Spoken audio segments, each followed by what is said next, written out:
the guy that has been the revelation of the defense pretty much all year, and then I'm including preseason, is Oliver Kylington. And I'm just going to say it, Devin, I think he needs to stay in the top four.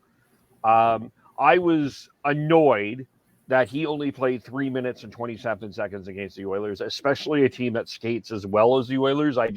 It did not make sense to not play him as much, especially with Zadorov struggling the way it is. I didn't understand Sutter's and the coaching staff's stubbornness there. But he proved himself tonight. I thought, 4 shots on goal, 1 hit, 17:52 of ice time.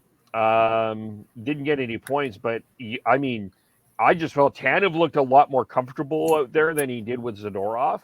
And just his skating has totally, either I never noticed it as much as I am now, or it's improved because, he's there was one play in the third. He definitely gets in there. He sets up a play for Monahan. He's so quick now. It's just, I think for me, he has got to be given a really good long look, or at least cemented a position in the top four.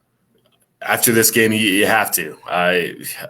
To go back to your original comment about how the coaching staff didn't get him to play more in that Oilers game. To me, it's okay, well, you have Zadorov, who has been a very prevalent NHLer throughout his entire career and has played consistently when Kylington hasn't.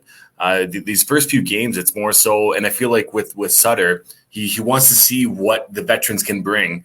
And if the veterans falter, then he's going to give a chance to one of the young guys. And granted, that's not what happened with Zadorov, because it sounds like Zadorov is injured. He didn't practice before this game, so Kylington got the chance to play with Tanev. Once again, to your other point of Tanev feeling more comfortable with, it seemed like he looked more comfortable with Kylington, is that Kylington's more offensive. Tanev is more defensive. And the way I see it is that when you have a defensive pairing like that, with one defensive defense and one more offensive defenseman who can wheel and deal, they seem to vibe off each other a little bit better. With Zadorov being with Tanev, it's not really cohesive in that in that environment or in that tandem, because Zadorov isn't really that offensive in comparison to Kylington. God, Kylington, it really impressed me tonight. He had. I think it was in the second period. He tried to take a shot, but the puck bounced over his stick. And I think that's just more first game jitters. Well, I guess it's technically second game jitters. But how can you get into a groove when you're only playing 3+ minutes a night? In the season opener for the Flames versus the Oilers. So the fact that he played. Do you have the number up there? How much he played? 17:52.